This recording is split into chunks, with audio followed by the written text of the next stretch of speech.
pense que l'exposé de Jonathan pose remarquablement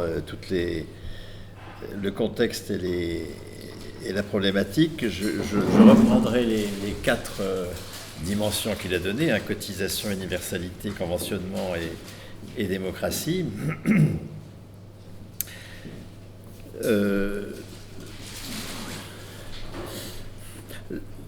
Et je souhaite vivement que Réseau Salariat, présent ici à travers Samuel, puisse s'associer à toute cette réflexion. Peut-être c'est déjà fait, je ne sais pas, mais à toute cette réflexion commune. Et peut-être aussi les collectifs français qui sont sur les mêmes thématiques. Je crois que ça vaudrait le coup de travailler ensemble au maximum.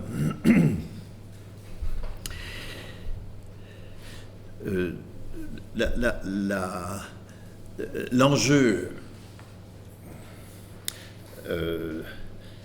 est souvent venu au départ de l'échec de l'aide alimentaire, hein. Mais de l'échec et du scandale, on va dire, de l'aide alimentaire, hein, qui est le dernier segment de l'agrobusiness, hein. L'agrobusiness génère des surplus, hein, le tiers de la production agricole est jeté.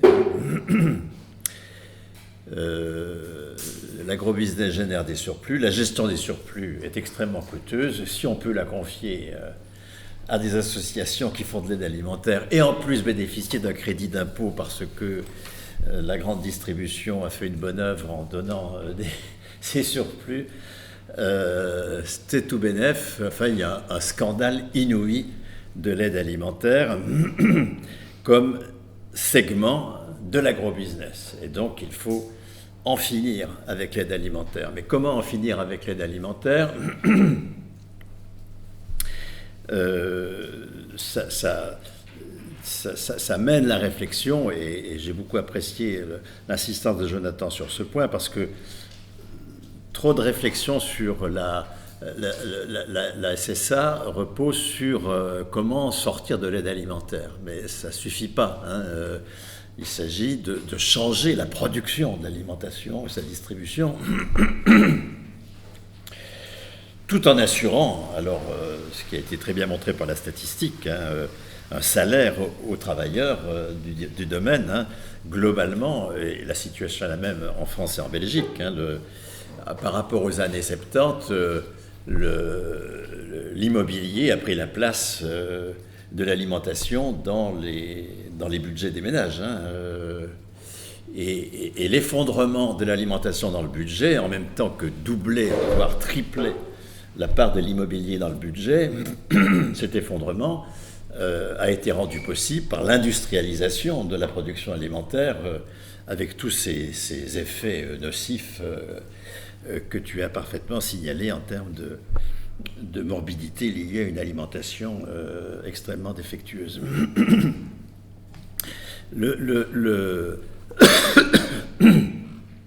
Donc il faut restaurer, hein, la part de l'alimentation dans les budgets. Ça suppose aussi des changements ailleurs, hein. Ça suppose que la part de l'immobilier dans les budgets s'effondre, elle, à l'inverse de ce qu'elle a connu depuis 3 ou 4 décennies.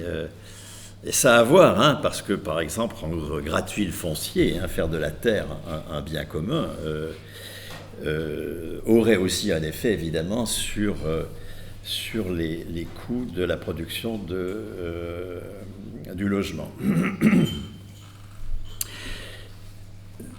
Donc, l'enjeu d'une réflexion sur la sécurité de l'alimentation, c'est comment assurer effectivement un dispositif universel et non pas un dispositif en direction de pauvres, parce que ça, c'est toujours catastrophique comme résultat, un dispositif universel de changement de la production alimentaire.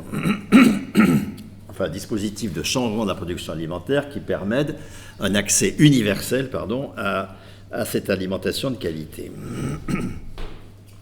Et là, ce qui a inspiré la réflexion depuis 3 ou 4 ans, hein, c'est l'exemple de la production de soins Alors, on est parti du système français, mais la transposition avec le système belge est tout à fait possible.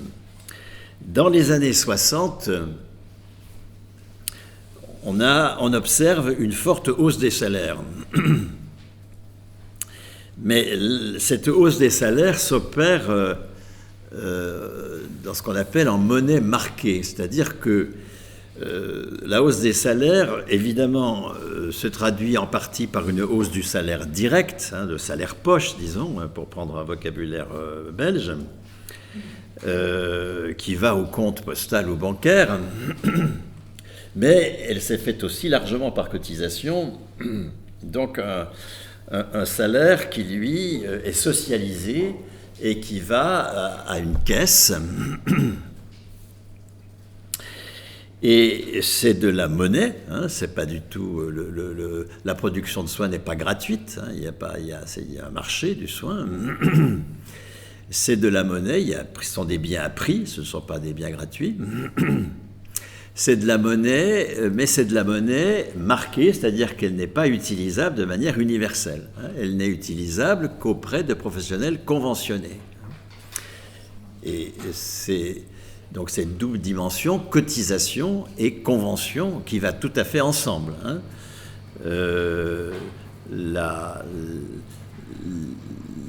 Les cotisations qui sont du salaire, évidemment, la cotisation c'est du salaire, qui sont du salaire socialisé, qui ne va pas directement dans la poche du salarié, ces cotisations ne sont pas utilisables de manière universelle, elles ne sont utilisables qu'auprès de professionnels conventionnés, qu'il s'agisse de soignants de ville, de soignants libéraux, qui vont passer convention avec l'assurance maladie pour des actes qui vont être posés dans une nomenclature des actes et avec un tarif de ces actes. On reste dans une logique marchande, mais c'est un marché qui est totalement régulé par une négociation, et c'est là que le mot démocratie alors arrive.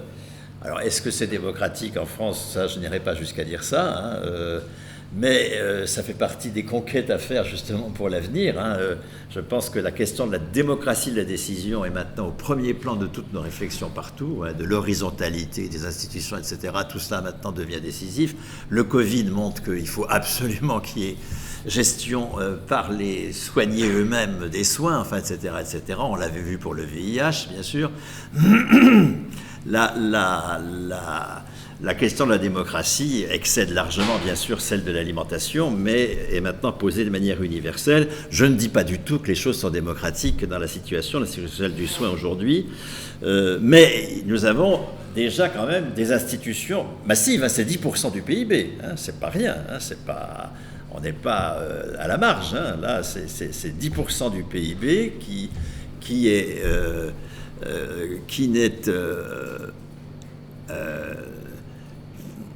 est solvabilisé d'abord, dont la consommation est solvabilisée, c'est-à-dire que les personnes y ont accès sans... alors, en matière de soins, sans limite. Là, en matière d'alimentation, ce serait 100 ou 150 euros par mois. Enfin, tout ça se discute, bien sûr, par personne. Donc, il y a une solvabilisation qui est une solvabilisation universelle. Tout le monde a la même somme. Ça, c'est extrêmement important, qu'il y ait une universalité de la solvabilisation, une identité de la solvabilisation pour toutes les personnes. Par personne, il faut entendre de zéro à la mort, de la naissance à la mort. Et cette solvabilisation ne s'opère qu'auprès de professionnels conventionnés, et c'est là qu'on a un outil pour passer d'une production capitaliste à une production communiste, c'est-à-dire à une production gérée par les intéressés eux-mêmes, sans appel au marché des capitaux, sans appel à des outils irréparables qui font que les producteurs d'outils, en fait, décident de ce qui va être fait, sans appel à des fournisseurs d'intrants capitalistes, etc., etc. Donc là, on est on a un outil macroéconomique, à condition que l'on s'en empare, bien sûr, et qu'il soit géré démocratiquement. Nous sommes là encore dans une injonction démocratique, évidemment, si on veut que ça soit communiste, c'est-à-dire géré par les travailleurs eux-mêmes.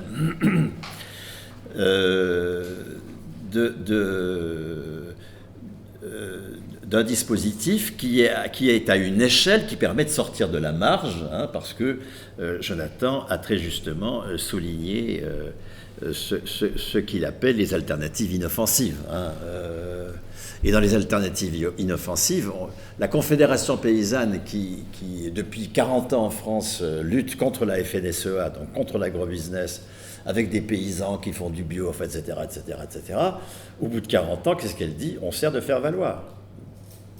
On sert de faire valoir. On n'a pas du tout fait bouger l'agrobusiness. On sert d'alibi. Toutes ces alternatives inoffensives, elles servent d'alibi. Et en même temps, elles sont indispensables, parce qu'on ne peut pas partir de rien. Hein. C'est ça, et tu l'as magnifiquement dit, hein, Jonathan, c'est bien cette double dimension. Hein. L'ici et maintenant alternatif est indispensable, et en même temps, il sert d'alibi s'il ne devient pas une alternative macroéconomique en capacité d'en finir avec l'agrobusiness. Et donc, en partant de ce qui a été, du coup, l'objet d'une lutte de classe énorme, hein, la bourgeoisie capitaliste n'a jamais accepté la sécurité sociale du soin telle qu'elle s'est mise en place, hein, parce qu'elle s'est mise en place, encore une fois, dans une logique de hausse des salaires par une monnaie marquée, utilisable uniquement auprès de professionnels conventionnés. Mais des professionnels conventionnés, à l'époque, par exemple, la production de médicaments était dans des entreprises publiques. Hein. Les privatisations qui ont abouti à Sanofi et à tout ça, c'est postérieur. Hein. Mais lorsque le système est créé dans les années 60, les hôpitaux sont conventionnés.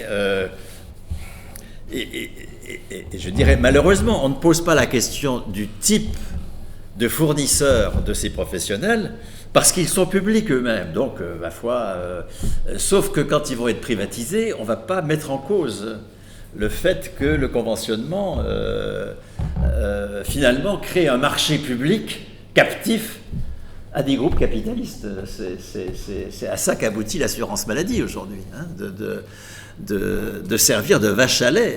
C'est du salaire socialisé qui sert de vache à lait à des groupes capitalistes. Donc il faut que le conventionnement, et là aussi il y a des conflits internes chez les promoteurs du sécurité sociale de l'alimentation, hein, parce que si on est attentif exclusivement à la qualité bio de l'alimentation, on peut finalement accepter du bio industriel fait sur des modes esclavagistes. Ça existe, hein, le bio industriel fait sur des modes esclavagistes, etc., etc., hein, parce que l'enjeu n'est pas suffisamment posé de changer la production, hein, et pas simplement l'accès à l'alimentation.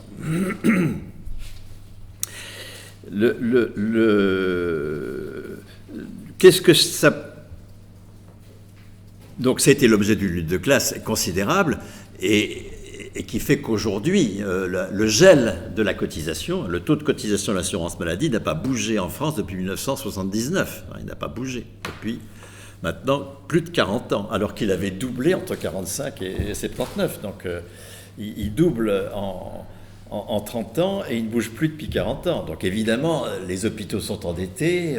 Du coup, l'hôpital devient une vache à lait, encore une fois, des marchés financiers, etc., etc. Hein, alors qu'il a été créé totalement contre cette logique. Totalement.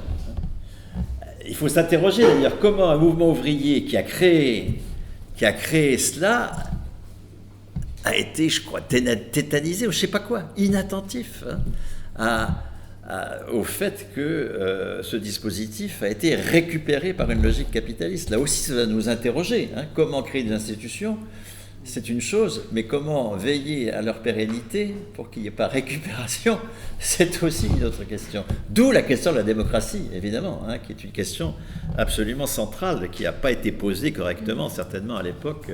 Mais bon, chaque époque fait ce qu'elle peut. Hein, c'est déjà admirable ce qu'ont fait nos anciens. Moi, je suis extrêmement admiratif qu'ils aient pu mettre en place comme ça 10% du PIB produit dans une logique non capitaliste. Avec une solvabilisation universelle. Enfin, tous les critères que nous mettons en avant ont été, de fait, pas toujours explicitement, celui de la démocratie n'était pas explicite, par exemple, mis en œuvre. Pour aujourd'hui, du coup, au deuxième temps de ce petit topo, qu'est-ce qui est possible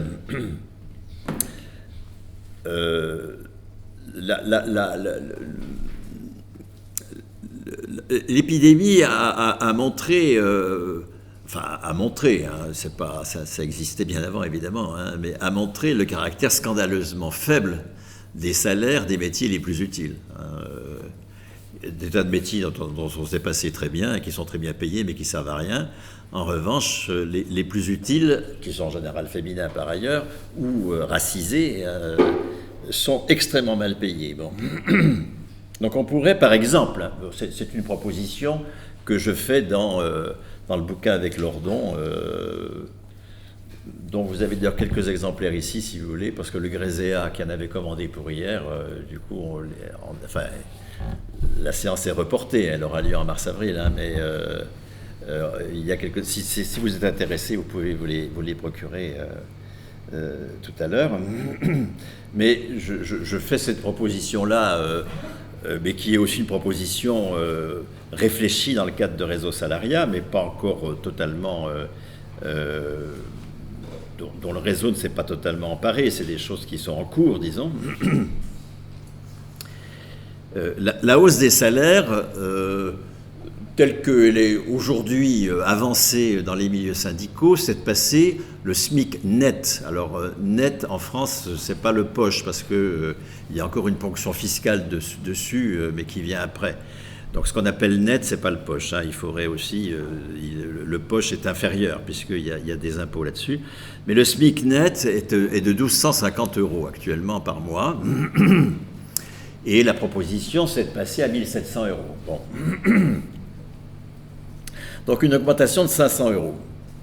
Cette augmentation de 500 € pourrait se faire comme celle des années 60, c'est-à-dire en monnaie marquée. C'est-à-dire que ce n'est pas 500 € qui vont dans la poche des salariés, mais qui vont à la caisse de sécurité sociale, de l'alimentation, mais pas que. Parce que pour que le dispositif fonctionne, il faut aussi qu'il englobe d'autres besoins sociaux que la seule alimentation. Et nous avons les mêmes urgences, y compris écologiques aussi, puisque l'agrobusiness, c'est une des plaies, évidemment, de l'écologie, mais également le logement, le transport de proximité, l'énergie, enfin tout ça sont des lieux très importants de la folie écologique dans laquelle nous sommes actuellement emportés. Et il faut penser ensemble des sécurités sociales, de l'alimentation, du transport de proximité, surtout du dernier kilomètre, hein, si on veut faire du transport collectif, hein, à la place de la bagnole, et il faut régler la question du dernier kilomètre. Ça, et pas par des coursiers des livres-roues, hein, ça ne peut pas marcher, ça, c'est pas ça. Il faut se battre contre ça. Donc, bon. Mais tout ça, une sécurité sociale du transport de proximité, une sécurité sociale de la culture, hein, qui a été posée comme bien non essentielle dans le premier confinement avec les magnifiques résultats que l'on sait, une sécurité sociale du logement, évidemment, et le lien par le foncier avec la sécurité sociale de l'alimentation est évident, hein, faire du foncier un bien commun, hein, et non pas un bien lucratif.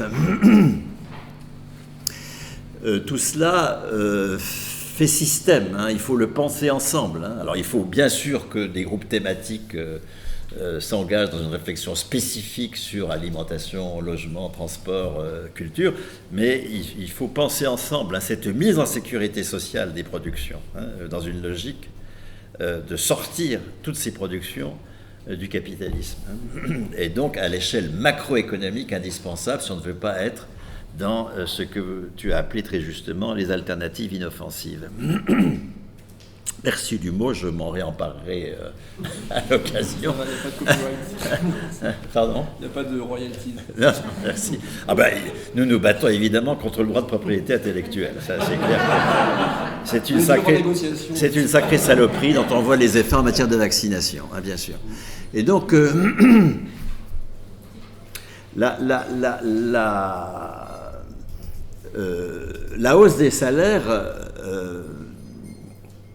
s'agissant du SMIC, pourrait se faire en monnaie marquée. Mais pour que ça soit universel, il faudrait que tous les salaires aient 500 € de monnaie marquée. Absolument tous. On ne va pas augmenter de 500 € un salaire de 3 500 €. D'accord ? Mais en revanche, ce salaire de 3 500 € sera 3 000 € en monnaie universelle et 500 € en monnaie marquée. Donc il n'y aura pas baisse du salaire, mais une partie de ce salaire deviendra de la monnaie affectée à des sécurités sociales de production. Et puis, entre 1 700 et 3 000 €, mettons, les salaires moyens, on va dire. Oui, dans la logique de réseau salarial, il n'y a pas de salaire supérieur à 5 000 €. Au-delà de 5 000 €, on ne sait plus très bien ce que signifient les salaires. C'est totalement. Nous sommes là, nous rentrons dans un monde de l'absurde et du dangereux. Si c'était qu'absurde, ce ne serait pas trop grave, mais c'est archi dangereux. Donc, dans une optique de salaire compris entre 1 700 et 5 000 €, évidemment, tous les salaires supérieurs, mettons, à 3 000 €, c'est 500 € qui sont convertis en monnaie marquée. Et puis, entre 1 700 et 3 000 €, ben, c'est en partie hausse des salaires et en partie conversion du salaire existant en monnaie marquée. Bon, voilà une proposition, hein, mais j'en ferai une autre aussi pour dire que c'est pas tout ça est à travailler. Hein, bon. Voilà une proposition possible qui s'appuie sur une nette aspiration à la hausse des salaires des métiers les plus utiles, qui sont aussi les plus mal payés. Hein, il faut vraiment s'emparer de ça pour en faire l'occasion de la mise en place de sécurité sociale de production aujourd'hui écologiquement désastreuse et par ailleurs dont la solvabilisation est absolument indispensable pour l'accès universel des populations.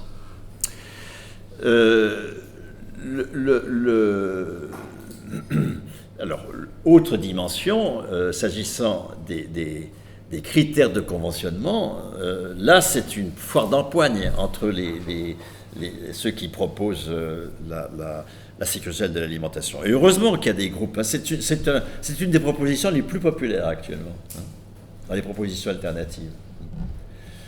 Parce que la question de l'alimentation maintenant est, par exemple, le côté absolument désastreux de mettre sur la route ce qui était jusqu'ici sur le fer en matière de transport, tout le monde s'en fout. En gros, il n'y a pas de sensibilité populaire massive à cette affaire qui est un désastre absolu, hein, bien sûr.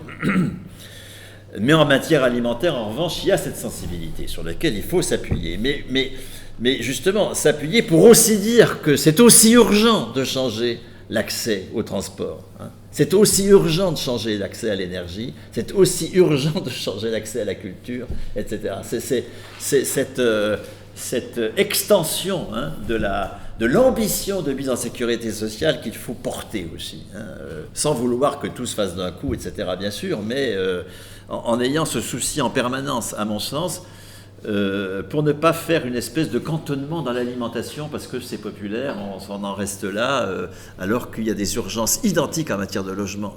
Le scandale du logement est aussi important que celui de l'alimentation, hein, aussi bien dans sa production que dans sa consommation. Donc,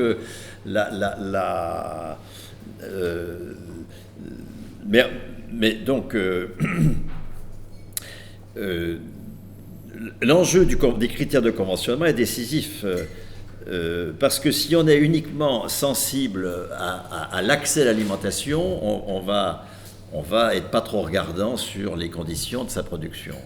Et c'est là que, à Réseau Salariat, par exemple, nous sommes extrêmement attentifs, au contraire, à dire ne peuvent être conventionnés que des producteurs qui ne s'alimentent pas auprès des marchés des capitaux. Ah oui, mais alors comment est-ce qu'ils vont financer leur investissement? Ah ben c'est là qu'on ne peut pas dissocier, hein, c'est ça, une réflexion sur la sécurité sociale de l'alimentation, une réflexion sur comment est-ce qu'on finance l'investissement. Ce sont des réflexions forcément conjointes.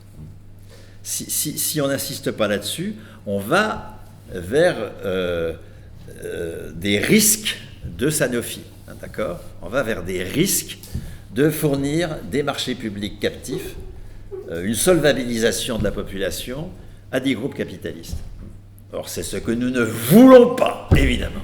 Nous voulons au contraire que cet effort macroéconomique d'une institution de socialisation du salaire se fasse au service de production alternative à la production capitaliste, que j'appelle communiste, pour être clair, dans mon vocabulaire.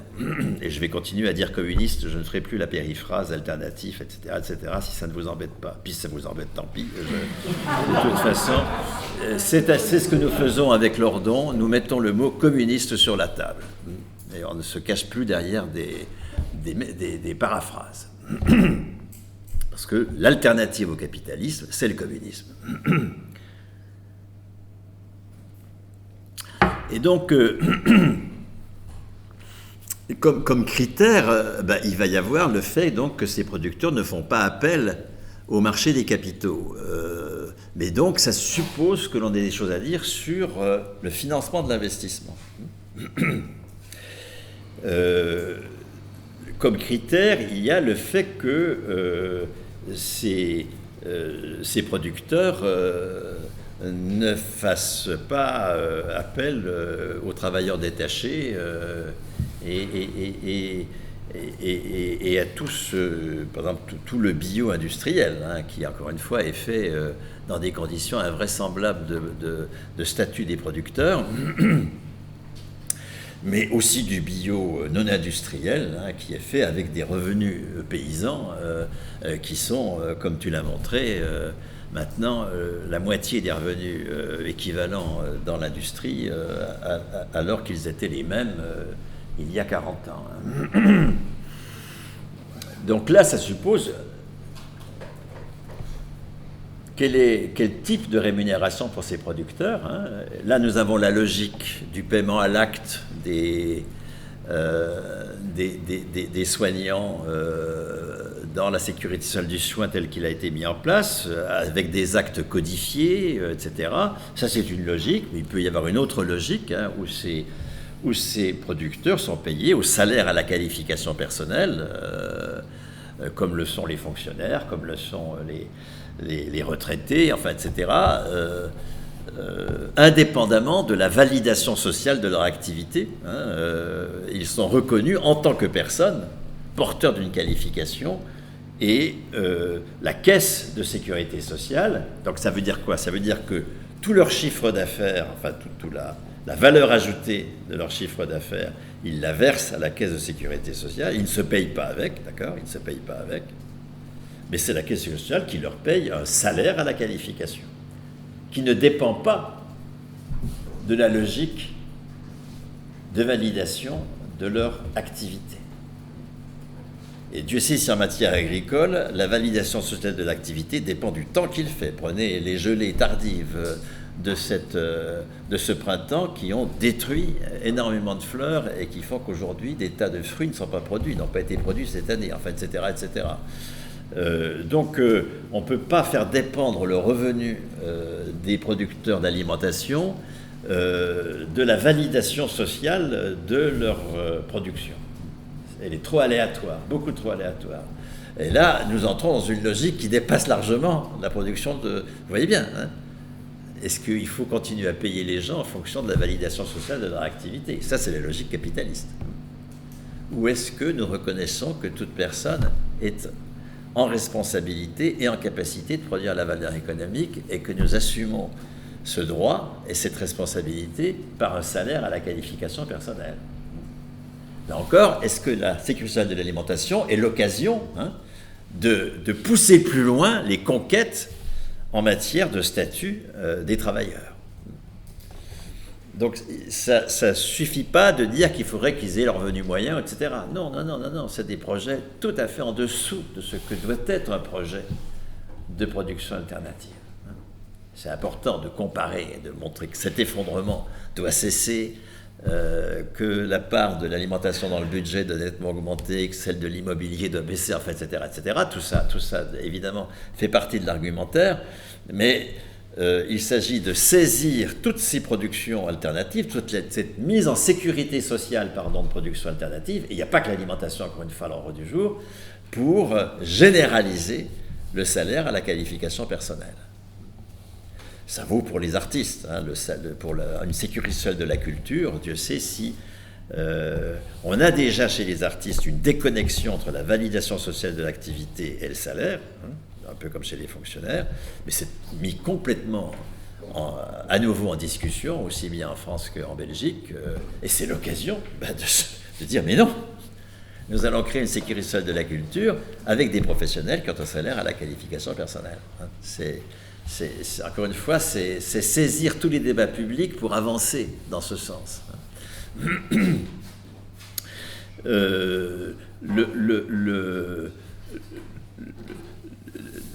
Pas appel au marché des capitaux pour se financer. Bon, eh bien ça suppose qu'on propose en même temps l'alternative.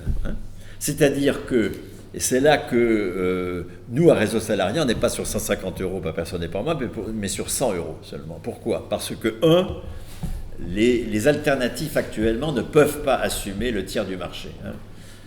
Même 150 € par personne et par mois, c'est pratiquement la moitié du marché de l'alimentation. Le marché de l'alimentation, pour prendre les chiffres français, c'est 250 milliards d'euros. Et si vous attribuez 150 € par personne et par mois, ça fait 120 milliards d'euros.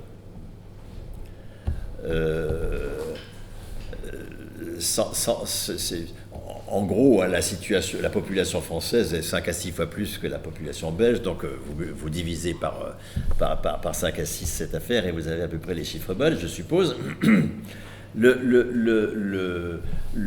Les alternatives actuelles ne sont pas, aussi bien la distribution, la restauration et la production, soit de biens immédiats, lait, farine, quoi soit de biens élaborés, bière, je ne sais pas quoi,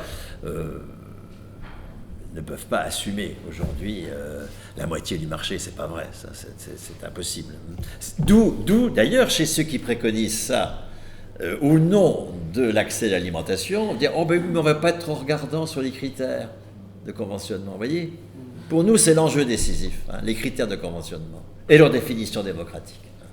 Et c'est là qu'il y a un conflit dans le collectif français qui s'occupe de tout cela. Entre ceux qui disent « solvabilisons l'alternative » et ceux qui disent « modifions la production ». Dans un souci de solvabilité universelle, bien sûr.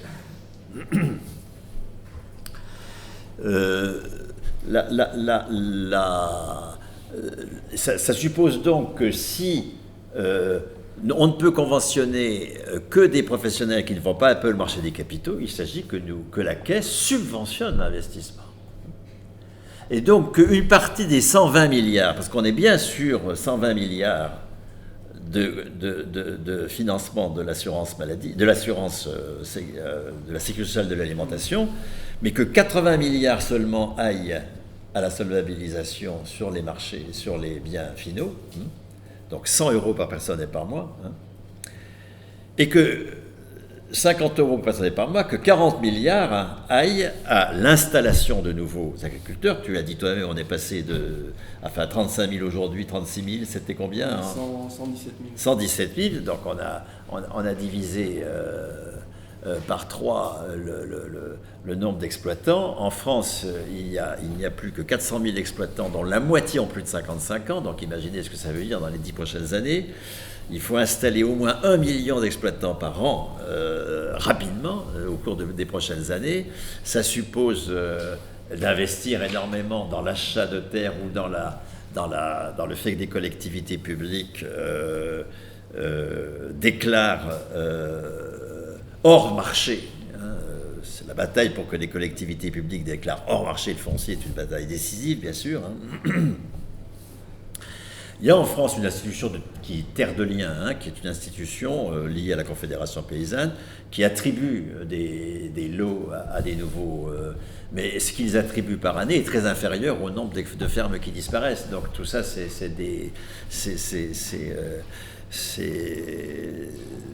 vider la mer à coups de cuillère, quoi. Donc tout ça ne sert à rien. Enfin, ça ne sert pas à rien. Ce sont des alternatives absolument décisives par leur existence même, mais dont qu'il faut les sortir totalement et définitivement de la marginalité. Sinon, elles servent de faire valoir. Donc là, il y a 40 milliards, c'est 4 fois la PAC. La PAC en France, c'est 10 milliards. Donc c'est des sommes énormes. On n'est pas comme ça sur des petits machins. 40 milliards pour installer des paysans, 40 milliards pour subventionner, en finir avec la dette. Dans le capital, la bourgeoisie capitaliste, elle nous tient par deux choses, l'aléa de nos ressources et l'endettement pour l'investissement. Pour pouvoir travailler, il faut commencer par s'endetter, soit individuellement si on est travailleur indépendant, soit collectivement si on est dans une boîte. Et on va travailler pour rembourser la dette, c'est-à-dire pour renforcer ses chaînes. Quand on rembourse sa dette, on ne se libère pas, on renforce ses chaînes. Entendons bien le truc, parce qu'il y a une espèce de mystification mystique de rembourser la dette, mais non, on renforce ses chaînes puisqu'on enrichit le prêteur. Donc, il ne faut surtout pas rembourser la dette. Pas que la dette publique, le CADTM fait un remarquable travail en Belgique sur l'illégitimité de la dette publique, mais l'illégitimité de la dette d'investissement des entreprises, elle est totale, d'accord ? Il ne faut pas rembourser les dettes d'investissement. Mais ça suppose donc que les prêteurs s'en aillent, mais qu'ils s'en aillent. Tous à Coblence, on n'a rien à foutre, d'accord ? En revanche, il faut bien une alternative. Il faut financer autrement, d'accord ? Donc il y a toute une réflexion. Vous voyez, tout ça est lié. On ne peut pas faire une boule sécurisole de l'alimentation. Non. Il faut, réfléchir ensemble à des sécurités sociales de tas de productions, y compris la culture, j'insiste, parce que on a tellement raconté que ce n'était pas nécessaire qu'il faut absolument redire que c'est nécessaire. Et être très vigilant sur la question du financement. Ça, c'est une vigilance totale. Il faut une alternative à la dette vis-à-vis du capital. Cette dette doit disparaître. Donc, une des propositions, par exemple, c'est que la hausse des salaires que va entraîner la proposition initiale, 500 € en monnaie marquée, mais qui se traduit pour partie pour tous les salaires les plus faibles en hausse des salaires, soit compensée par un non-remboursement de leurs dettes par les entreprises. C'est donc pas une cotisation salariale. Ça, je l'ai vu passer, je n'étais pas d'accord. Ça, c'est nos partenaires dans le groupe SSA en France qui disent ça, et on est contre un réseau salarial. C'est pas un truc qui doit peser sur les salaires des personnes, pas du tout, absolument pas. C'est une monnaie supplémentaire et qui doit être ponctionnée sur la valeur ajoutée.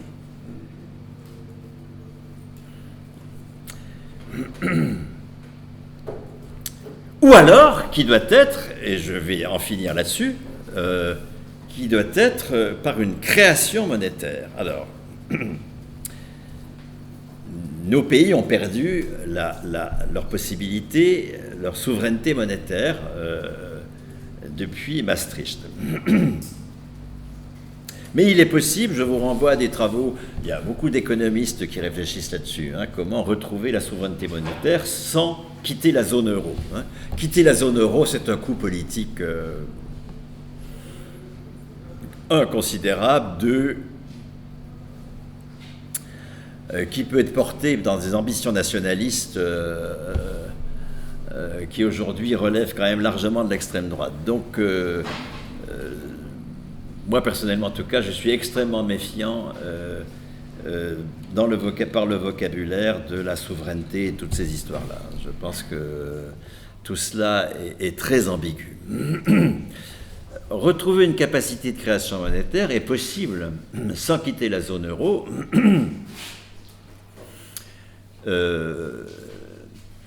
Parce que je vous renvoie par exemple aux travaux de Bruno Terret, T-H-E-R-E-T, qui est un collègue qui a beaucoup réfléchi sur les monnaies alternatives en Argentine, par exemple, sur les monnaies locales, enfin, etc., et qui est un très grand spécialiste des questions monétaires, et qui préconise ce qu'il appelle... alors, il ne faut pas l'appeler monnaie, parce que ça, c'est interdit par les traités. Bon, on ne va pas l'appeler sa monnaie, mais on s'en fout. Il parle de, je ne sais plus, moyen de paiement fiscal. Alors, ce qu'il propose, c'est que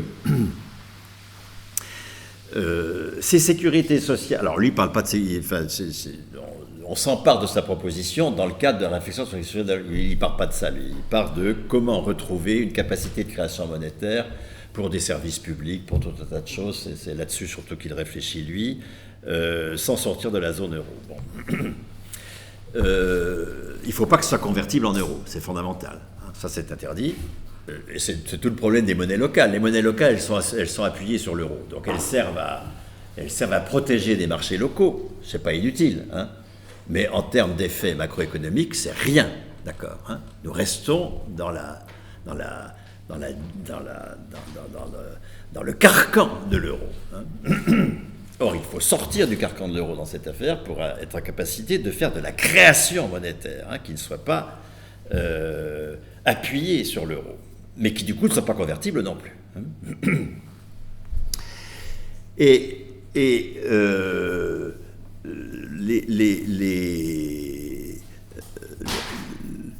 Cette avance monétaire, hein, pourrait se faire donc dans un moyen de paiement fiscal qui, donc il n'y aurait pas de coût pour les entreprises, d'accord, hein, ce serait de la monnaie supplémentaire, un moyen de paiement fiscal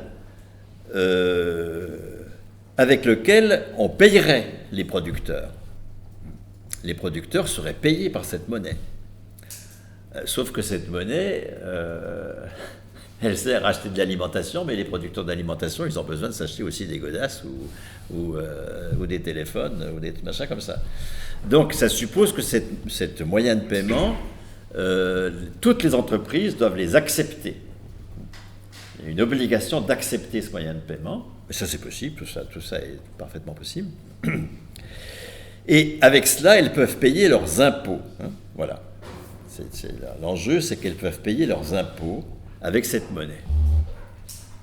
Et puis, si elles perçoivent, à travers les achats de tous les producteurs de l'alimentation qui vont dans des entreprises diverses et variées pour acheter leurs trucs, si elles ont plus de monnaie marquée que d'impôts à payer, alors là, une institution publique opère la conversion en euros.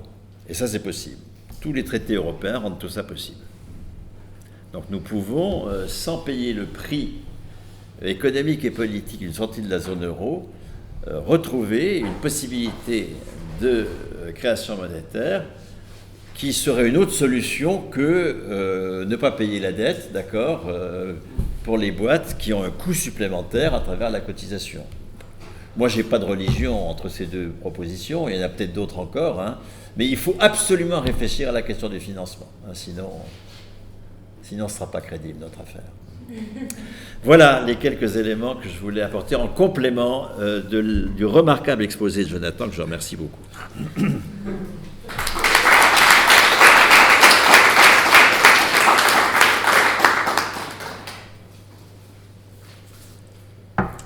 Merci beaucoup Bernard.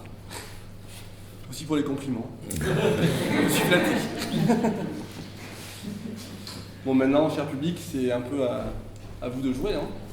Il y a un temps pour des questions de clarification d'abord. Est-ce qu'on a compris tout ce qu'a dit Bernard? Et puis, qu'est-ce qu'on n'a pas compris surtout?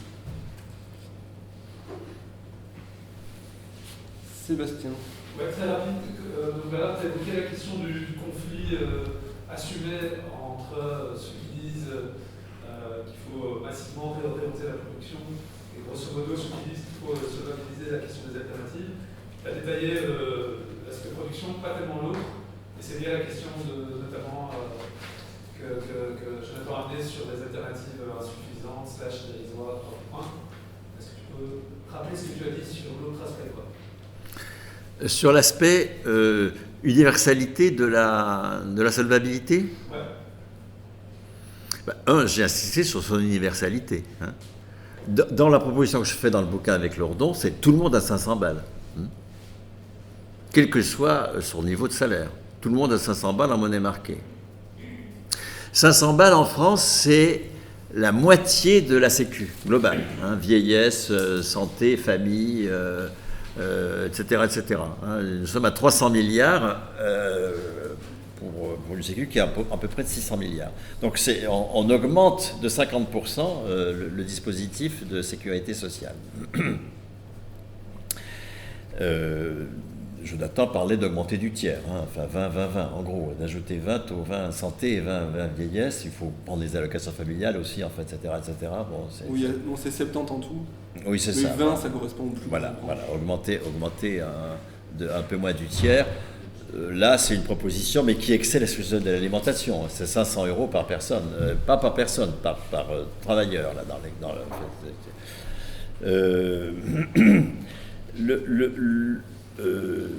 c'est universel. Donc, du coup, ça pose la question. C'est pas, quand j'ai parlé des 500 €, là, des hausses des salaires, c'est quid de ceux qui n'ont pas de salaire. Hein. Donc, c'est pas suffisant comme proposition. Hein. C'est pour cela que je trouve extrêmement intéressante la proposition s'appuyant sur une création monétaire.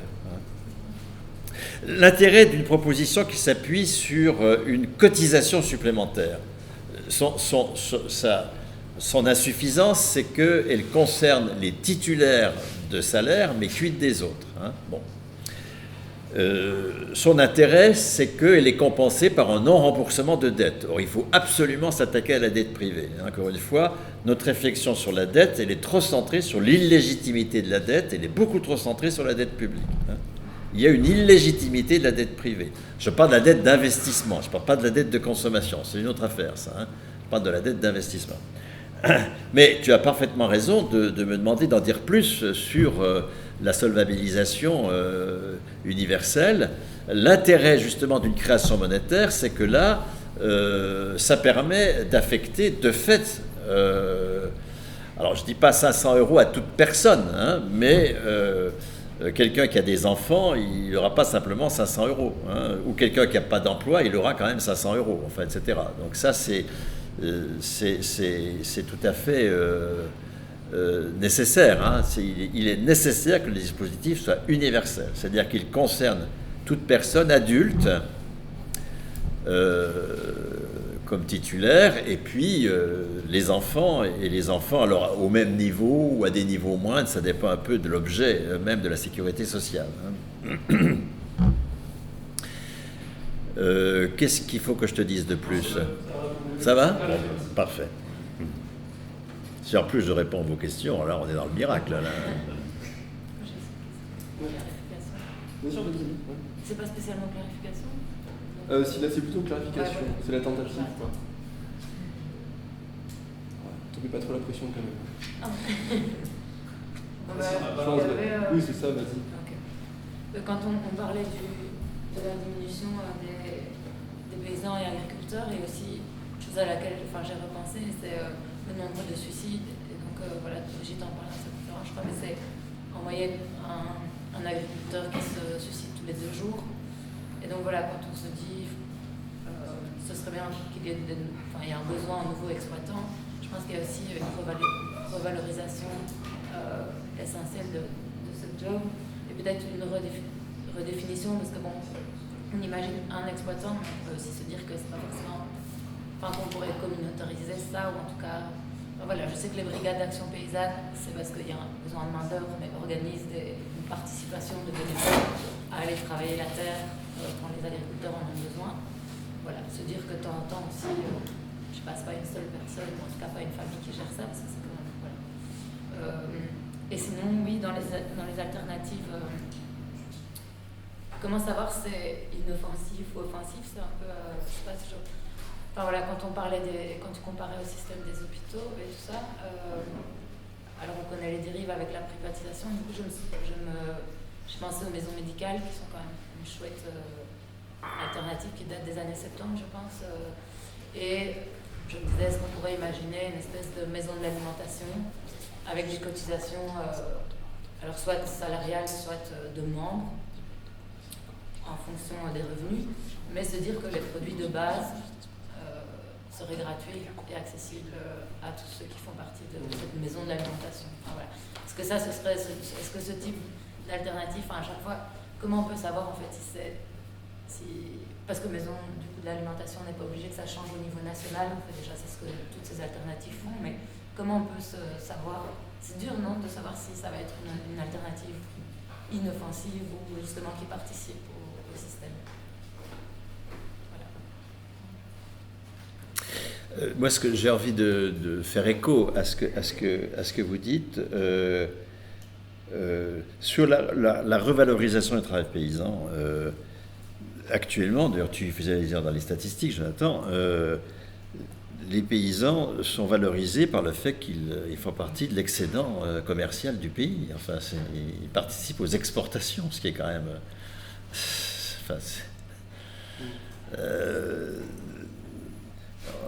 On exporte nos merdes, quoi. Donc ça va bien 5 minutes, quoi. Donc il s'agit effectivement mais ça ne vaut pas que pour le travail paysan, hein, de nous redonner dignité comme travailleurs en nous redonnant, ou en nous donnant, parce que je crois qu'on ne l'a jamais eu véritablement, en nous donnant la maîtrise de ce que nous produisons, de sorte qu'on n'ait pas honte de ce qu'on produit.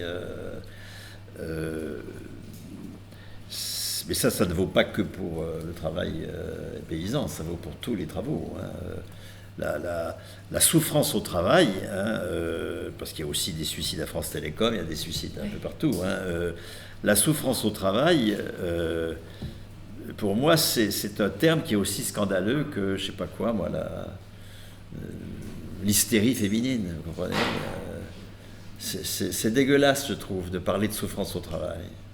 C'est médicaliser un dispositif et le naturaliser en quelque sorte. C'est aussi dégueulasse que l'hystérie féminine.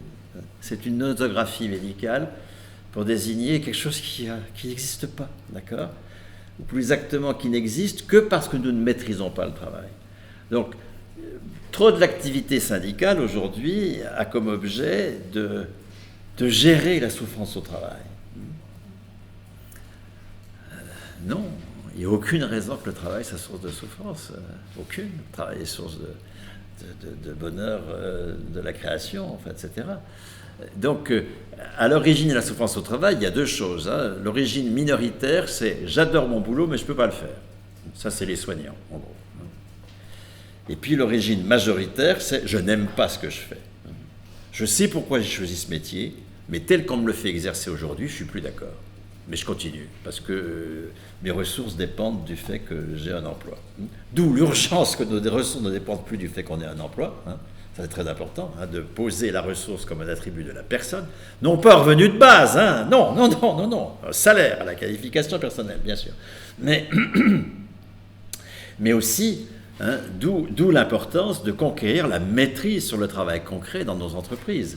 Et ça, alors là, c'est un champ nouveau pour l'action syndicale. Hein. L'action syndicale, elle a consisté, avec d'énormes succès, hein, et vous ne me ferez jamais dire du mal des syndicats. Alors, commençons par dire les choses clairement. Hein. Enfin, si quand même de la CFDT, parce qu'il ne faut pas exagérer, enfin, des syndicats de classe. Bon, les syndicats de collaboration de classe, ça d'accord, mais les syndicats de classe, vous ne m'en ferez jamais dire du mal. Mais il faut bien admettre que ce qu'ils ont conquis, c'est sur des questions de partage de la valeur ajoutée, mais pas sur c'est quoi la valeur ajoutée. Est-ce que c'est légitime de produire de la merde ? D'accord. Or, c'est bien enfin, individuellement, nous ne sommes pas indifférents à ce que nous faisons. C'est pour ça qu'il y a de la souffrance au travail. Mais collectivement, nos organisations organisent l'indifférence collective à ce que nous produisons. y compris en distribuant un tract. Je suis contre, je ne sais pas quoi, le fait que la Défense nationale vende des armes. Il faut que nous ne produisions que pour la Défense nationale. Et puis ensuite entrer dans l'usine, on a distribué le tract à entrée, et ensuite on entre dans l'usine pour faire des armes dont on sait qu'elles seront vendues. Bon, ça, cette contradiction-là, elle est plus tenable. Il faut absolument, et c'est ça, c'est de redonner cette dignité. Et c'est à voir avec la démocratie, bien sûr. Il faut conquérir la souveraineté sur le travail. J'ai entendu le mot souveraineté qui est un petit peu ambigu actuellement. Mais il faut conquérir notre maîtrise du travail concret et ne travailler que selon notre déontologie. Ça, c'est un point qui ne concerne pas que les paysans, qui concerne vraiment, vraiment tout le monde. Sur j'ai peut-être mal compris, mais il y a un moment où vous avez évoqué le fait qu'on pourrait, au cours de nos existences, avoir une activité de production agricole. J'ai pas compris ça. Bon, c'est pas ça du tout. Donc, bon, ça va. Sur les maisons de l'alimentation, encore une fois, toutes les initiatives ici et maintenant sont nécessaires. Toutes sont inoffensives si elles ne s'inscrivent pas dans une démarche extrêmement déterminée de conquête d'institutions macroéconomiques. C'est une réponse générale, très frustrante, mais qu'il faut en permanence refaire. Nous devons avoir tout le temps le souci de marcher sur les deux pieds. Oui, nous allons créer une maison de l'alimentation sur le modèle des maisons de santé ou médicale, je ne sais plus. Peut-être de santé chez vous. De santé, bon. Mais ça n'a de sens que si nous conquérons la sécurité sociale de l'alimentation. Sinon, nous allons servir de faire valoir. C'est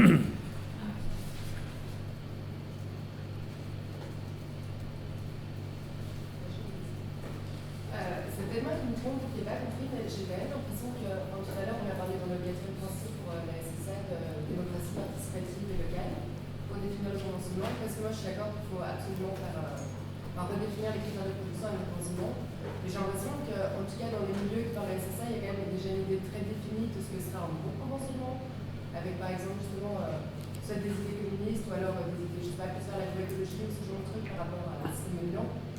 Mais non, enfin, c'est peut-être moi qui me trompe, je sais pas. Qu'est-ce qui nous dit qu'en démocratie vraiment locale, quand je sais pas jusqu'où est tombé le débat et tout, que c'est ce que les gens vont vouloir? Ou est-ce que du coup, il y a le enseignement est orienté par ceux qui portent le projet? Ou est-ce qu'il y a vraiment l'idée d'aller écouter ce qui se fait et ce dont les gens veulent? Enfin, je sais pas si les idées sont vraiment réfléchies.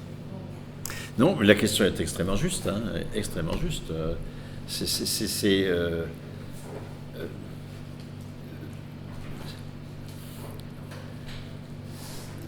Moi, je ne dirais pas si nous décidons démocratiquement que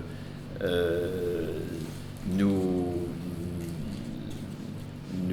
mettons en place des critères de conventionnement qui n'éliminent pas la production capitaliste, je serai en désaccord absolu. Je me battrai contre cela.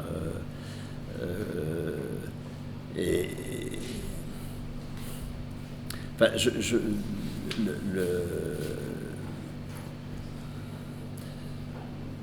oui, quid si, si un lieu prend des décisions avec lesquelles on est en désaccord total, qu'est-ce qu'on fait? Ma foi, on se bat pour que les décisions changent, mais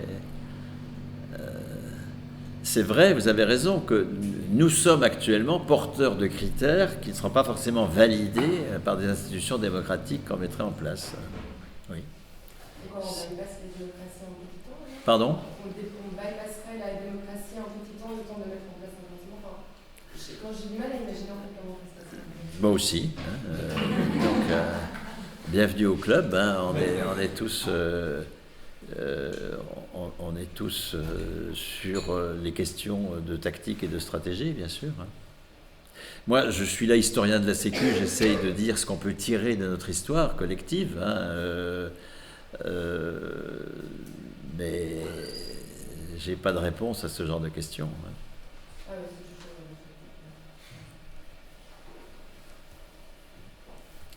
Peut-être que si je peux rajouter là-dessus, c'est vrai qu'en France, c'est une question qui est vraiment très abordée par Dominique Paturel, notamment, qui travaille sur cette question-là.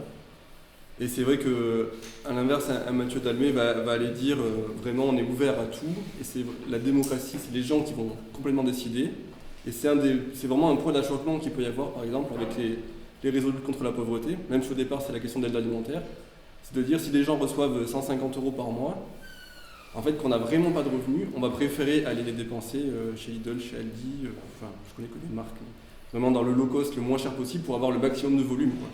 Et c'est aussi la logique qui est derrière l'aide alimentaire générale, c'est vraiment, ils ont un budget, ils vont vouloir avoir un maximum de produits et de volume par rapport au budget demandé, et donc on va aller sur les prix les plus bas. C'est vraiment une question qui est... Enfin, ouais, il n'y a pas vraiment la réponse, mais c'est vraiment un débat, et c'est un endroit où il faudra vraiment baliser les endroits, parce que ça va aussi baliser les alliances, en fait. Clairement, si... là, il y a des critères qui peuvent... Voilà, si on veut forcément une production communiste, ça va baliser. Si on veut forcément une autre production, ça va baliser, quoi. Pour moi, la question, elle est vraiment ouverte. Et c'est vrai que la position est très séduisante de la démocratie extrême, quoi. De dire les gens savent mieux que tout le monde, laissons les gens complètement faire. Mais le pari, en tout cas, Mathieu Dalmé, ce qu'il dit, c'est qu'on va parier que les gens peuvent choisir ce qu'ils veulent, mais qu'en fait, ils veulent s'engager et mettre une sécurité sociale de l'alimentation, si ça se fait un jour, parce qu'ils ont envie d'accéder à des aliments auxquels ils n'ont pas accès maintenant. Et c'est une sorte de pari sur la démocratie qui, c'est pas qu'elle dit pas son nom, elle dit tout à fait son nom, mais c'est un pari, quoi. Parce que si les gens veulent uniquement acheter ce qui est déjà accessible maintenant, alors en effet, ça sert à rien de faire tout ça, quoi. Mais comment ça va se passer, voilà. Mais c'est là que des maisons d'alimentation peuvent être intéressantes, parce que plutôt que de faire la morale en disant voilà, vous bouffez mal, vous êtes obèse, qu'est-ce que c'est que cette histoire, on va vous apprendre comment faire. Bon, tous ces trucs-là qui sont quand même extrêmement discutables, très insidieux et très, très racistes, en fait, etc. En revanche, ça n'exclut pas le fait qu'il faut réhabituer des tas de populations, y compris dans les couches moyennes, à faire de la cuisine. Parce que pour le moment, ce n'est pas tellement le cas. Et sans faire de la morale, ça peut être des tiers-lieux. Et c'est là que les maisons d'alimentation peuvent avoir un sens aussi. Comme tiers-lieu, ici, ça peut être un lieu où on fait des échanges de façon de traiter de faire des menus et de traiter des légumes. Je pense que c'est en réponse à cette affaire. Finalement, il y a une habituation à la bouffe industrielle et on ne va pas dire aux gens qu'on ne va pas leur faire la morale. C'est vrai, tout ça est vrai. Comment dépasser cela sans notion de morale? Peut-être que des tiers-lieux, mais il faut que ces tiers-lieux soient attirants, que les milieux populaires y viennent, et pas seulement les couches moyennes, en fait, etc. Il y a des tas de conditions à créer pour que ce soit des lieux utiles. Mais ça suppose aussi de se battre pour un autre rapport au temps, parce que la façon dont nos propres catégories sociales, et quand je dis ça, je m'exclus des catégories populaires parce que je n'en suis pas globalement, quand on voit comment elles gèrent leur temps et comment le temps de cuisine a disparu de la gestion du temps, il faut revenir vraiment à un temps de cuisine, c'est fondamental. Mais ça suppose aussi une conquête en matière de statut de la personne telle qu'elle n'est pas en permanence à valider son activité pour être reconnue comme productive. C'est fondamental, ça. Pour qu'on retrouve un usage beaucoup plus souple de notre temps et qu'on consacre à la cuisine et au repas les temps qui leur reviennent et qu'on envoie au plot les pubs d'Uber Eats, 0 minute de cuisine, avec un mec qui reçoit, si possible à minuit sous la pluie, sinon c'est pas de jeu, d'un coursier Deliveroo, une pizza ou autre saloperie. Je sais que vous aviez une question. Un petit point technique juste. C'est peut-être qu'on peut prendre juste les dernières questions, interventions, les ramasser et laisser Bernard réagir avant la pause. Bernard et Jonathan, parce que s'il veut dire des choses aussi. Et peut-être on ne l'a pas fait aussi, mais si vous voulez vous présenter aussi, dire à partir d'où vous parlez, même si on enverra sur une playlist à tout le monde de qui était là. pain. Voilà, moi c'est Valérie, je travaille à la Nouvelle Chrétienne. Et donc je trouve qu'on a fait beaucoup de parallèles entre le secteur de la santé et de l'alimentation. Et je ne peux pas m'empêcher de comparer aussi un peu les mégastructures, parce qu'on a peu parlé aussi de la distribution dans le domaine de l'alimentation, parce qu'il y a vraiment une hyper concentration et de plus en plus on voit dans les pays du Sud aussi à quel point c'est tellement pyramidal et j'ai presque envie de comparer parfois un supermarché à un hôpital aussi. Et quand la dame parlait des maisons d'alimentation et des maisons médicales, mais moi je trouve que ce parallèle il est vraiment très chouette parce que c'est la première ligne, c'est l'accessibilité, c'est l'épisode maladie, donc ça veut dire qu'on voit les choses beaucoup plus en matière de promotion, de prévention, d'accueil aussi. Et je trouve que ce parallélisme il est bien choisi. Aussi, les maisons médicales, elles s'installent souvent dans des quartiers plus populaires, ça on le voit aussi, donc c'est cette accessibilité-là aussi qu'on va promouvoir. Moi je pense que vraiment pas mettre de côté l'aspect de la distribution, mais donc ça veut dire qu'on met à plat tous les supermarchés, c'est une grosse question quand même, c'est une transformation aussi. Donc à quoi on s'attaque? C'est à ce moment-là que je me dis à quel point aussi c'est réaliste. Et tu as dit qu'on recueillait... S'il y a d'autres... comme ça, on les prend en place. Allez-y, monsieur devant. Ouais. Moi, c'est Mario, je suis collègue de Soleil. Je travaille au mouvement ouvrier chrétien. Un aspect que vous n'avez pas mentionné tout en parlant de communisme est la propriété des moyens de production. C'est-à-dire, dans le cas spécifique de la production alimentaire, la question de la production des terres et même de la concentration de la propriété, c'est quelque chose qui pourrait être considéré comme relevant des dépenses d'investissement et que donc serait socialisé. Voilà. Ok. Par deux reprises, donc Mathéo, je travaille aussi avec Marion et par deux reprises, vous avez été frileux de l'utilisation du mot souveraineté de par son ambiguïté actuelle parce qu'il est revendiqué par l'extrême droite. Et vous avez aussi évoqué une association ou une organisation du moins Terre de Liens qui m'a fait penser à une autre organisation en France qui a maintenant bientôt un an, Terre de France, qui sert de communication et d'étendard pour l'extrême droite. Pour récolter des fonds, elle prétend aujourd'hui venir en aide aux familles de vétérans, aux petites écoles rurales et principalement au terroir français et à l'agriculture. Et je me demandais quelle est la place de l'extrême droite, réelle ou non, prétendue ou matérielle, dans la lutte pour la souveraineté alimentaire ou la sécurité sociale alimentaire, et comment on voit que, par exemple, Sarkozy ne prétendait pas à un moment défendre les petits agriculteurs, mais défendait une agriculture de masse. Mais aujourd'hui, on voit que l'extrême droite de cette identité, de son travail identitaire et tout ça se rapproche des petits producteurs comme Zemmour le fait. Et donc voilà, je me demandais par exemple la Confédération paysanne, comment elle se positionnait par rapport à cette problématique en France. D'accord.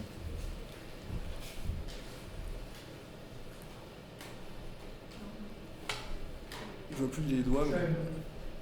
Il y a peut-être deux doigts, je te parle. Non, pas du tout. Très court, c'est sur la question du rapport de force, justement, et la récupération des alternatives dérisoires. Et on échangeait dans une autre réunion avec le Dominique Paturel, et j'ai redécouvert, je la connaissais, mais la fondation Carasso, qui est donc la fondation issue de Danone, et qui est aujourd'hui à fond sur, utilise 90% du vocabulaire qu'on utilise dans nos mouvements sociaux, elle utilise maintenant aussi. Donc voilà, comment à la fois construire ce truc et maintenir un rapport de force avec les capitalistes, et donc notamment la Russie.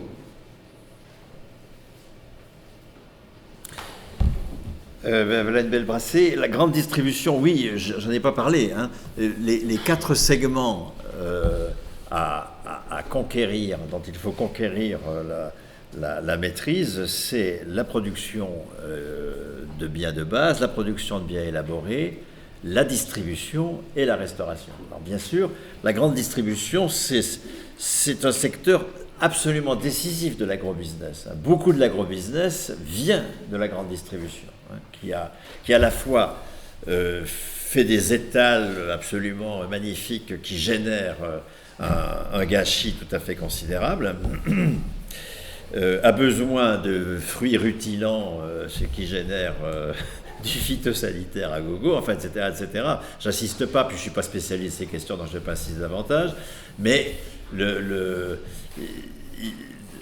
évidemment que la grande distribution ne doit pas être conventionnée. Pour moi, c'est fondamental. Mais du coup, supposons donc que 80 milliards échappent à la grande distribution sur un marché de 240 milliards, si c'est 100 € par personne et par mois, qui ne peuvent pas être dépensés auprès de la grande distribution. Carrefour ne résistera pas à une chute de son chiffre d'affaires, c'est impossible. Du coup, les salariés de Carrefour vont se dire, mais attendez, notre emploi est menacé. Et quels sont les critères pour être conventionnés? Il faut que nous soyons propriétaires de notre entreprise. C'est là qu'on en revient à la propriété. Il faut, etc., etc. C'est-à-dire qu'on va susciter chez des travailleurs de grands dispositifs capitalistes une aspiration à sortir du capitalisme, qui n'est pas forcément majoritaire aujourd'hui. Pas forcément majoritaire. L'aspiration à être propriétaire de l'entreprise n'est pas majoritaire aujourd'hui chez les travailleurs. Tout ça, ça se construit par des institutions qui génèrent ce genre de trucs. Donc, oui, il faut que nous ne dépassions pas telle taille, enfin, je sais pas quoi, enfin, tout un tas de critères de conventionnement, justement, pour éviter l'hubris de la grande distribution et ses résultats désastreux en matière d'agrobusiness. Oui, c'est un point central, la grande distribution, tout à fait. Je ne l'avais pas abordé, mais merci de m'inviter à le faire. Sur la propriété des terres et des outils, bien sûr. Alors là, la question est la suivante. Il faut distinguer deux types de propriété, la propriété d'usage et la propriété patrimoniale. Parce que la propriété d'usage, par exemple, terre de lien affecte des terres à des agriculteurs qui n'en sont pas propriétaires, mais ils en ont pas patrimoniaux, mais ils en sont propriétaires d'usage, c'est-à-dire qu'ils en font ce qu'ils veulent. Je ne sais pas s'ils peuvent le transmettre à leurs enfants, mais peut-être que pour de l'usage, pas pour si les enfants vendent la terre, tout va à la caisse de sécurité sociale, bien sûr, mais qu'un agriculteur ait le désir, qu'un enfant d'agriculteur souhaite reprendre, que cette terre qui a été travaillée, il y a une logique familiale, tout ça. Moi, je ne suis pas du tout contre, personnellement, le fait que ce soit transmis, tout ça, comme propriété d'usage. Bien. Qu'une coopérative soit la propriété d'usage de ses travailleurs, c'est-à-dire qu'ils décident de l'usage de l'outil, ça me paraît absolument évident. Ça fait partie des critères de conventionnement, cela. Maintenant, est-ce qu'il faut qu'ils soient propriétaires patrimoniaux de cette affaire, Parce que un outil, c'est pas simplement quelque chose qu'on utilise, c'est quelque chose qui vaut, qui s'achète, qui se vend, etc. Là, moi, et les travaux de Benoît Boritz sur la coopérative, pour moi, m'ont convaincu. C'est pas bon que les travailleurs soient propriétaires patrimoniaux de l'outil. D'abord parce que les collectifs de travail ne sont pas forcément sensibles aux enjeux territoriaux, etc. de l'outil. Ils ne sont pas forcément les meilleurs juges de cette affaire. Deuxièmement, ils n'ont pas la durée de vie toujours de l'outil en question. Ça peut être transitoire, un collectif. Est-ce que c'est utile qu'une compagnie théâtrale soit propriétaire patrimoniale du théâtre? Moi, je ne le pense pas du tout. En plus, c'est une source d'emmerdement, enfin, etc. Tout ça. Donc, une chose est de savoir utiliser un outil, une chose est de savoir le gérer patrimonialement. C'est des compétences tout autres. Bon. Bref, il y a des tas d'inconvénients à ce qu'on confonde propriété d'usage et propriété patrimoniale. Non lucratif, tout ça est non lucratif, bien sûr, par définition. Sinon, on est dans une logique capitaliste. Donc, j'insiste beaucoup dans le bouquin avec Lordon. Je fais un peu de teasing parce qu'il faut que le bouquin se vende, donc j'en profite. Vous avez compris, je suis en service commandé. Là. Bon, donc,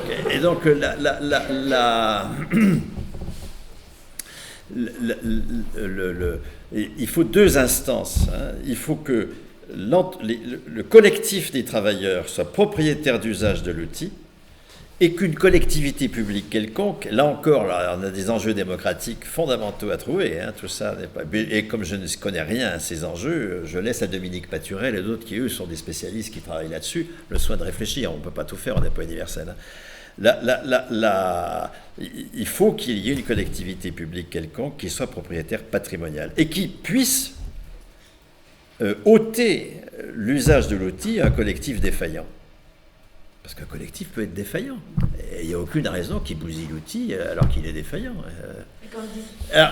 Mais ces personnes qui perdront l'usage de cet outil, ils n'auront pas ils seront pas chômeurs. Ils sont titulaires de leur qualification, d'accord ? Ils sont titulaires de leur salaire. Bon, ils ont échoué. On a le droit d'échouer dans la vie, hein, c'est pas un problème. Mais un échec doit être sanctionné. Moi, ça me paraît évident. Le communisme, c'est pas une société sans obligation de sanction. Mais deuxièmement,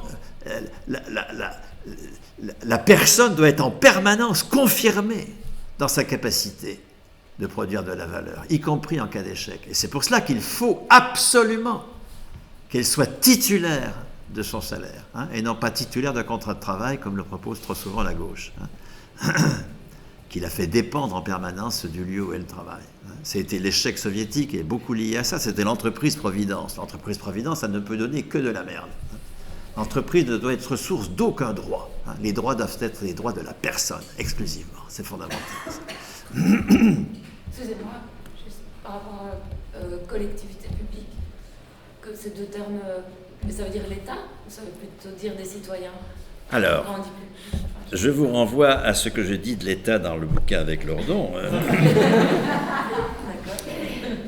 Parce que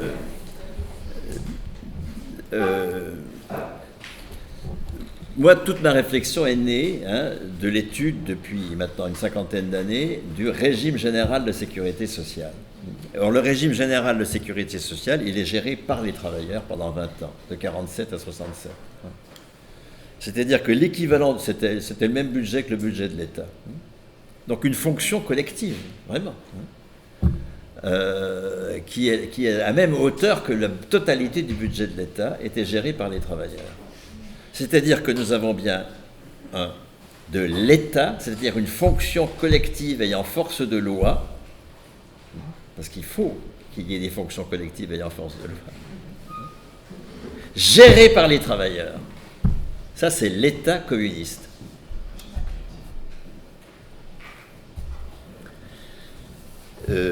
Sur l'extrême droite en France, merci de me parler de Terre de France, je ne connaissais pas. Je ne suis pas surpris que le Rassemblement national s'adresse à des petits producteurs. Ça fait partie de sa clientèle privilégiée, disons, donc c'est pas surprenant. Mais je ne connais pas, donc je ne peux pas. C'est vous qui me l'apprenez. Ça, je ne connaissais pas Terre de France.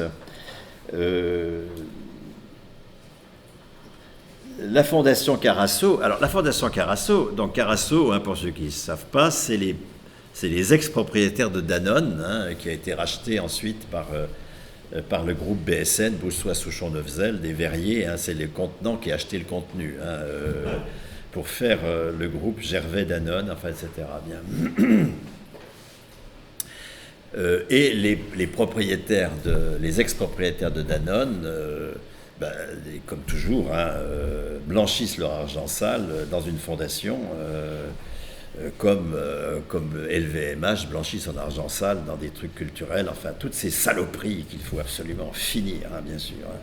Les fondations, ces ordures de blanchissement d'argent sale. Donc, en aucun cas, bien sûr, nous ne pouvons pactiser avec la Fondation Carasso, hein, bien sûr. Mais vous avez raison de signaler que ce genre de fondation, c'est les lieux de récupération du vocabulaire et que nous devons être d'une vigilance totale sur ces questions, bien sûr. Je signale que le collectif Sécurité sociale d'alimentation de France, le collectif français, hein, la Fondation Carasso exerce sur lui une pression très forte pour dire mais on peut vous payer des salariés, vous savez, Et il y a des membres de ce collectif qui y sont sensibles. Dès qu'une idée devient populaire, y compris le pire s'en empare, c'est normal. Merci, ça sera le mot de la fin. Malheureusement.